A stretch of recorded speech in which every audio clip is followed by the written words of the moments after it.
Aizada, the immigrant from Kyrgyzstan. Asel is alumna of Buena College and holds MBA degree from Harvard Business School.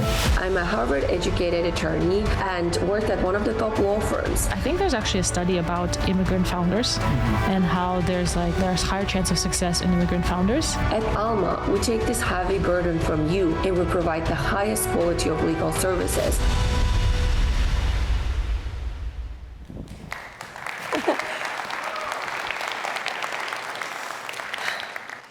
Hello, everyone. Wow, what a privilege today to be speaking in front of you. What were the odds of two girls from Central Asia to be standing today and speaking in front of you? I'm Aizada, this is Asel, and we're founders of Alma. And today, we want to share our stories of how we got from Central Asia to here, and hope our stories inspire some of you to dream big. So when I was a little girl in Kazakhstan, I had big dreams. You know, I was looked up to Steve Jobs and Bill Gates. I talked to my friends about how I'm going to go to Harvard. And then I even joined a club called Future Nobel Laureates. You know, we didn't do any fancy research. We just dissected frogs. But it was in the name of the ambition. And so that ambition came to test when, by pure luck, I heard about a girl from Kazakhstan who went to a boarding school in the United States. I didn't know what a boarding school was. I've never been to the United States. But turns out these were these 200-year-old schools where you lived there and studied there, and they taught former US presidents, US senators, business leaders, and you couldn't just go there, you had to apply. So it was a daunting process, and the chance of success were low. But I thought, if that girl could do it, why not me? So I applied, and with the help of that girl's family, we went through the long application process, and one beautiful morning, I heard the acceptance letter from one of these schools. I got in.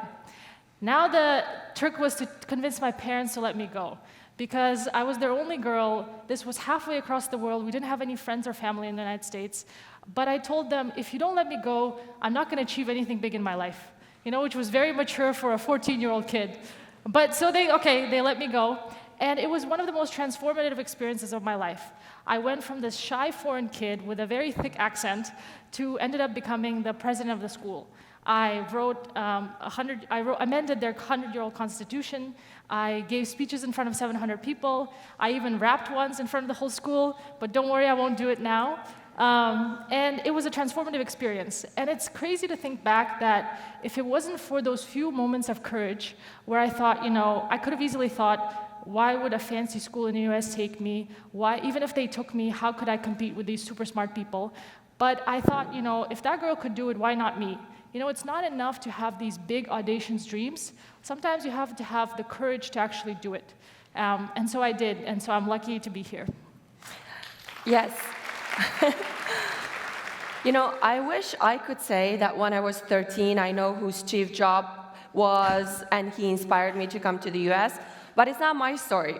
When I was 13, it was the first time when I was actually watching a video, and you will never know who inspired me to achieve majority of my dreams. It was actually Britney Spears. Because, you know, I watched this song, which is called Hit Me Baby One More Time. You know this song, right? Of course, I didn't understand the lyrics. I understood it way later, and I was like, oh my God. But nevertheless, what fascinated me in that music video was this school. I looked at all the desks. I remember distinctly this gym where they play basketball, and I was like, oh my God, like kids actually go to schools like this? Because I was living in a village with 2,000 people population, and my school in winter wasn't heated. So we were sitting in our winter coats, and me watching that video, a dream was born. I was like, I have to go to the US and I have to study at an American school. I told my parents, and they were like, oh, okay, maybe one day when you get bigger. But I was like, no, I cannot go to a school when I grow old, you know, so I need to go before I graduate from high school. And this is when my mom bought me this English dictionary. My sister and I would memorize 50 words every day. So by the time I turned around, I think, 15, I could basically interact in English. I could say some words. And I heard about this program which was called Future Leaders Exchange Program that was sponsored by U.S. State Department. Kudos to all the taxpayers in the U.S., Thanks to all of you, I made it to the U.S. And I failed twice. Every year I'd travel, I would take a bus, I'd go 1 hour to a bigger city, and I think, they didn't really want to take me because I was coming from such a small village, and I understand why would they think that I would have a cultural shock when I come to the US. Eventually, when I was 17, my parents moved to a bigger city, and I made it. I was one of the 60 finalists of Future Leaders Exchange Program, and I came to the US. I learned English. I even went to the US Senate and met with Hillary Clinton back then. This was in 2005. So now you all know my age. But this was a moment for me where I distinctly, very clearly understood. Sometimes the audacious dreams, they propel your journey. They give you this motivation beyond the boundaries that others have set for you. So that was my lesson one, the power of audacious dreams. They can take you really, really long way.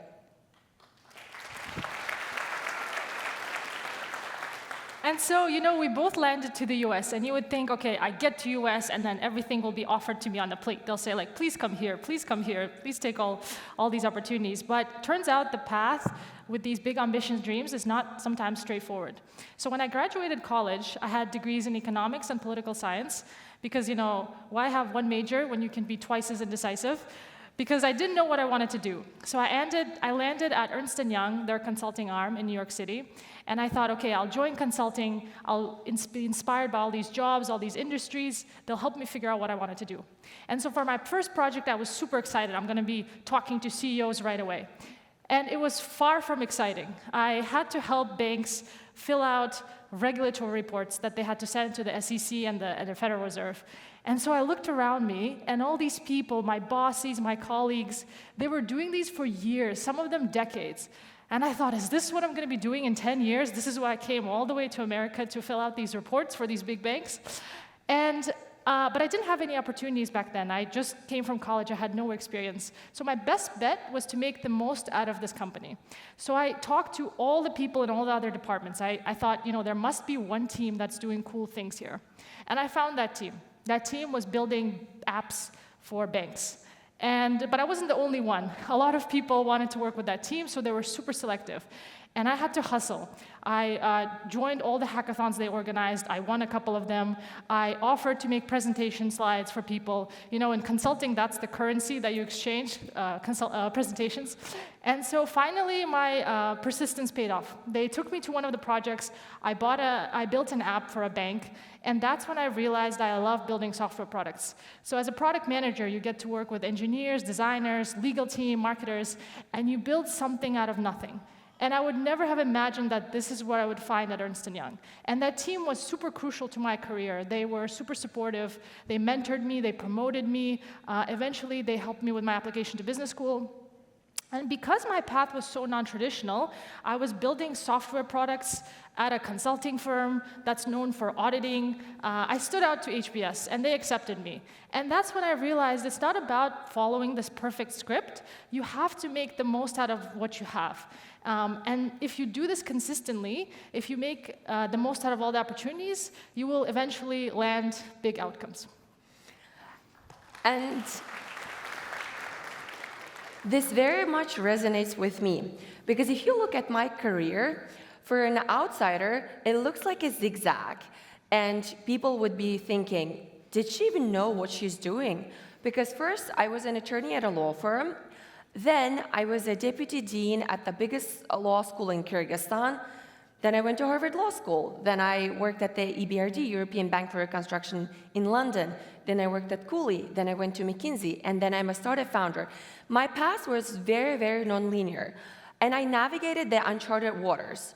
But believe me, there was good argument why I was making all of this career pivots all the time. But today I want to focus on a specific career journey that eventually led us to building Alma. This was 2018 when my husband, who is here in somewhere, I cannot see any of you, by the way, so he's somewhere, he got into Stanford Business School. And I followed him as a wife from Central Asia, and I had this huge issue with my immigration. I went to an immigration law firm, they screwed up my case, and I couldn't work for almost 1.5 years. For someone who is ambitious like me, it was a huge challenge. I couldn't work, I couldn't travel, I couldn't see my family, and it was a difficult time for me because imagine, my husband was going to Stanford Business School. I would meet all of his classmates. Everyone is so ambitious. They're like, I've done this, I've done that, I'm gonna do this, I'm gonna do that. And I'm like, me, I'm unemployed. So that was a difficult part of the journey. But then, you know, what I've understood that this was a unique opportunity for me. I started attending classes with my husband. He was like, you should go and just take all these classes with me. So we got, you know, 2-in-1. My husband paid for the tuition. I got to attend the classes for free. And this was an amazing example of how embracing opportunities sometimes can lead you to like amazing heights. Because when I started attending classes at Stanford Business School, I thought, oh my God, this is way more interesting than anything I've done in my life. And I was an attorney majority of my life. And you just look at the computer all day long, you're working on the documents. And at the business school, I thought, this is amazing. Like, I should learn how to become a founder. So from there on, I was like, okay, let me try. What are the options? Of course, I didn't want to pay $150K for a business school. So instead, I decided to go and apply for McKinsey and become a management consultant. While I was doing that, there's some of you might have heard about this famous dinners at Stanford called Silicon Valley Icons. The founder of this dinner, Georgie, might be here as well. And I was leading a track on generative AI because in 2022, summer of 2022, my husband shows me Copy AI. He says, look what it can do. When I saw it, I was amazed. I was fascinated, and I immediately knew that our lives are going to change for everyone. Because we've often discussed with my husband that how we missed all the opportunities. First, of course, we were too young, so we didn't have any opportunities when it was PC, personal computer revolution. Then it was internet revolution. Then it was mobile revolution. Then it was cloud revolution. And you hear about all these companies that made it big, and you're like, where was I? Well, I was in Kyrgyzstan, most likely, right? I was like playing in the fields. So this time, when the biggest revolution by order of magnitude is happening, we are lucky to be in the Bay Area. So when I saw that Copy AI, I immediately understood, okay, I need to learn more. How do I learn fast? So this is when the Silicon Valley Icons dinners were super helpful. We started inviting a lot of thought leaders in AI to understand things, where things are going and where we should be, where I should focus my all my motivation and ambition to start a company. And it was very, very clear that it was legal tech. My background made sense. It kind of came full circle because when I was pivoting to McKinsey, a lot of people questioned me. They said, are you sure this is the right decision? Because you've invested so much. You have New York bar, California bar, Harvard law educated, worked at Cooley. Are you sure this is the right decision? Because you're throwing away all of your education and experience. And although I told everyone I am 100% sure, I wasn't. But when I started thinking about the startup idea, I was like, oh my God, this all comes full circle. And this is when we focused on the idea, and I started looking for a co-founder, which is the most important pillar of when you think of building a startup. So the first person that came to my mind was Asel. And what an amazing moment that was. So we've known with Aizada each other for 2 years. And when she approached me and she said, okay, Asel, I have this idea. So I left McKinsey. I'm focused on this idea. We should build something in the legal tech space. And she did this customer discovery. She showed me the idea. Everything made sense. But the biggest reason I decided to say yes to her, and I said yes pretty quickly. We're still surprised how quickly it was. Because back then, I was working as a PM at a big fintech company. They were worth about like $1 billion. I just launched their investing product, investing in stocks, investing in crypto. And so things were going well for me. But she approached me, and I thought there were two big reasons why I have to go. One is a lot of the people in the audience can relate to this, but as immigrants, we come here and we leave everything behind. We leave our family behind, our parents. We miss all the big life moments with them, and we lose like a part of ourselves. And so the reason we do this is because there are so many big opportunities here. We're trying to achieve something big. And so for all of those sacrifices to be worth something, for all the opportunities you have taken, for all the hard work it took to get here, to become someone here, it has to be worth something. It has to be worth something meaningful. I could have gotten, eventually like a good title, a good paycheck, a comfortable life, but is that all worth it for that? I could have gotten that at home, So I had to build company. I had to have the positive impact on the world, and the best way to do that is to build a company. And so both of that had that. And the second reason is because everyone chases the idea. Some people are very hesitant to share their brilliant startup idea, but it's actually not the idea that matters. It's the people you build a company with. And it's really hard to find people. So idea matters, but it often evolves, it adapts, you pivot, but the people are hard to find. So you have to find someone who you trust completely, who will hold this weight of this emotional journey of starting a company, who after 12 hours of seeing them one day, in the morning you're excited to see them again. And for me, that was Aizada. We both had big dreams, we had a lot of work ethic, and I thought, no matter the idea, if we're together, we'll figure something out. And so for 2 reasons, I left my company, and Aizada and I decided to embark on this journey. Yes. And continuing on this notion of trust, when we started Alma, which by the way means apple, when we started Alma, it was just 2 of us, Assel and I. We come from Central Asia. We wanted to signify our roots. If anyone asks why the company's name is Alma, we wanted to talk about the origins of the name. Many of you might know, because you're from Central Asia, that the apple tree originated from Central Asia, and it spread all over the world. Apples enriched diets of so many communities, and they benefited different cultures and countries and nations. Similarly, immigrants, when we leave everything behind and move to another country, we contribute to local culture, communities, and we also pay taxes, right? So we thought there was a very, very nice parallel. And when we started, it was just 2 of us, and everyone questioned us. They said, but girls, you're both non-technical. How are you going to build the product? It's like at startups, it's everything about speed and focus, and how you're going to build the products. But Assel and I were like, we come from Central Asia. Like, we made all the way here. Don't you dare to doubt us. So it all worked out. We raised first funding. And thank you to the investors who believed in us early on when we didn't even have a technical co-founder. We pivoted the idea. We found ourselves a technical co-founder. And going back to the lesson that Assel mentioned, trust was the most critical. When you find your partners, trust in your partners, because the idea can change. What you're doing can change. Geography can change. There's so many variables, and you have to be flexible when you're building a startup. But having a trusted partner is critical. And that's what Alma is. Alma is a trusted partner to immigrants on their journey to American dream. Alma is a trusted partner to companies when they're trying to scale their teams and hire international talent. We founded Alma from our experience because we're all immigrants. And I think 3 of us together held maybe like 15 different types of visas. So this journey was difficult for us, and we want to streamline it for everyone else and make immigrants' journey to the US and help them achieve their American dream and be their trusted partner.